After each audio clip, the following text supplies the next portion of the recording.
Munugode MLA Komatireddy Rajagopal Reddy మంత్రి పదవి ముచ్చటను ఆయన అభిమానులు తీర్చేశారు. మంత్రి రాజన్న పేరుతో నల్గొండ జిల్లా మునుగోడు నియోజకవర్గం చెండూరులో జెండాలు ఏర్పాటు చేశారు. విద్యుత్ స్తంభాలకు కట్టిన జెండాలను స్థానికులు ఆసక్తిగా చూస్తున్నారు. కొంతకాలంగా మంత్రి పదవి కోసం రాజగోపాల్ రెడ్డి పోరాడుతున్నారు. ఇప్పుడు మంత్రి రాజన్న అంటూ జెండాలు ఏర్పాటు చేయడంపై చర్చ జరుగుతోంది. రైట్, ఇదే అంశానికి సంబంధించి మరింత సమాచారం మా ప్రతినిధి కిరణ్ నల్గొండ నుంచి ఫోన్ లైన్లో అందిస్తారు. కిరణ్, మునుగోడు ఎమ్మెల్యే కోమటిరెడ్డి రాజగోపాల్ రెడ్డి మంత్రి పదవి ముచ్చటను ఆయన అభిమానులు తీర్చినట్లుగా చూస్తున్నాం. అసలు ఏం జరుగుతుంది అక్కడ?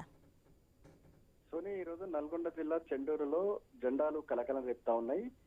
మునుగోడు నియోజకవర్గం చెండూరులో విద్యుత్ స్తంభాలకు మంత్రి రాజన్న అంటూ కూడా జెండాలు వెలిసినటువంటి పరిస్థితి అయితే ఉంది.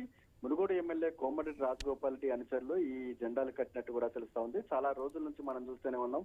కోమటిరెడ్డి రాజగోపాల్ రెడ్డి మంత్రి పదవిపై కూడా ఆయన గురిపెట్టారు. ఆయన మంత్రి పదవి 2 కేబినెట్ విస్తరణకు సంబంధించి కూడా మంత్రి పదవి రాకపోవడంతో కూడా ఆయన అసంతృప్తి అయితే వ్యక్తం చేస్తా ఉన్నారు. అప్పుడప్పుడు ఆయన ప్రభుత్వ తీరును, అదేవిధంగా ముఖ్యమంత్రి పనితీరును కూడా ఎండగడుతూ వస్తున్నటువంటి పరిస్థితి అయితే ఉందని చెప్పొచ్చు. ఇక 3వ కేబినెట్ విస్తరణలో భాగంగా తనకు మంత్రి పదవి ఖాయమనేటువంటి ధీమాతో కోమటిరెడ్డి రాజగోపాల్ రెడ్డి అయితే ఉన్నారు.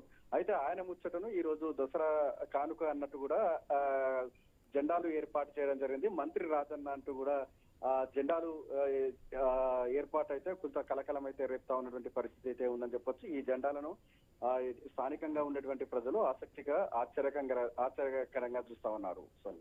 Right, thanks for the information Kiran. స్వయం సేవకులకు నిస్వార్థ బుద్ధి